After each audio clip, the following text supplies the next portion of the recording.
Hey there, this is Rich with Accu1 Direct. We're going to show you some revisions on the 9800. It's been a while since we've done a video on the machine. The last time we did one, it was 2019, and we've made some pretty good improvements since then. All these revisions we take from the installers, from the end user throughout the year. We listen to what people would love changed, would like some tweaks to the models to best suit their needs, and we try to kind of put those in play to make a better machine, better product for you guys. So first one I want to go over would be the hopper extension.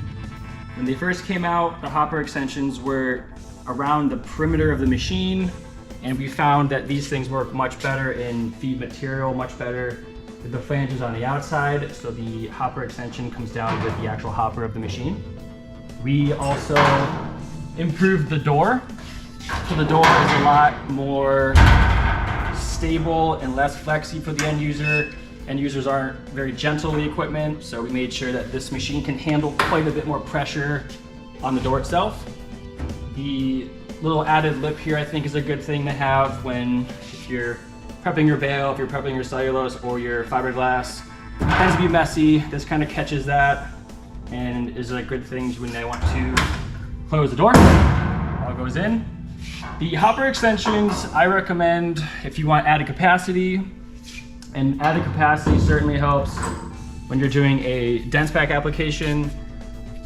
We do sell this unit without the hopper extension on it if you have limited space, but again, this adds another 2 to 3 bags in the hopper, which helps for dense packing. It would require the installer to have to babysit the machine less and have to feed it less. The other changes we've made are out front. We did a 2-tier door system.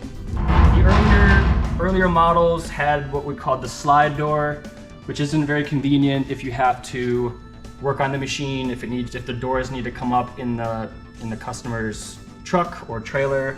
It's just not very convenient, and the hopper extension would have to be removed in order to do so. So again, we changed all of that. Went with a 2-tier door. The doors are now one piece here for your electrical and a bottom door for all the gearing, the chains, the sprockets. And we also made the port a little bit longer because the installers were saying the port was not long enough for putting the hose on and having that be convenient, so we made that longer. We also put a track down here which makes the door a little bit easier to take on, take off. We had some hardware down here before, but that wasn't very convenient, so we listened and we changed it. Also, we have handles that we can put on these things. We have casters. So the casters make it very simple to move around. That would help in a commercial setting. It would help if you need to take the machine on and off a trailer, if you're doing new construction work, if it needs to come off. We also offer treaded casters, so some of our Vermont customers need to move these things around on dirt or on gravel, and those wheels help tremendously. The machine typically ships with a wheel and axle combo, which could be good for when the machines are sitting in a box truck most of the time and don't need to be moved. You can still get a fork underneath it very easily to get it out of the box truck for maintenance. On the other end of the machine,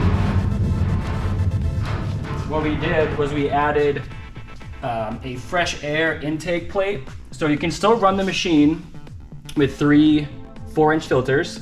Those filters are easy to take off, they're easy to replace, and they're easy to keep clean.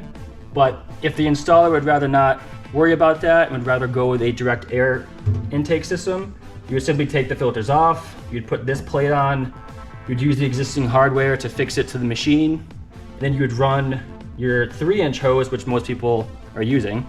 Take some 3-inch hose and drill your holes out in the floor, run it through the floor of your truck, of your trailer, run it through the wall. We also have a fresh air intake that's one big 4-inch port, so that could be a little bit easier.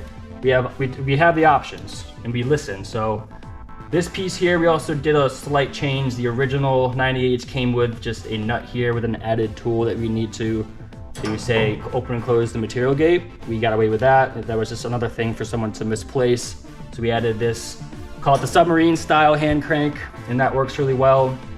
Handle as well on this side to make moving the machine around very simple, very convenient. We also made a few additions to the machine's augers, and these additions, I call them the auger pads. We have a different auger pad for the primary auger and one for the secondary. What those do is they help with material flow and they help eliminate feeding issues. When you put the pads on, they kind of bump the material, keep it moving. So when you have a full hopper extension full of material in here, the installer doesn't have to come and worry about pushing it down, force feeding the machine. We also made a few additions to the shredding portion of the augers. Those would just be added pieces of metal to help refine the material a little bit more. That certainly helps with a commercial spray application. Spent a lot of time in the field with this machine. It does commercial spray very well for, say, blaze shield for fireproofing. It does acoustic spray well for things like monoglass and thermoacoustic. I do think the main call for this machine would be for weatherization customers doing residential. I think doing some commercial R-value type work is great for this machine too. I've seen it push longer lengths of hose, higher vertical rises. Overall, I'm very proud of this unit. It's a great product for the weatherization and all sorts of fiber applications. My name is Rich from Accu1 Direct. I appreciate you watching. Thank you so much.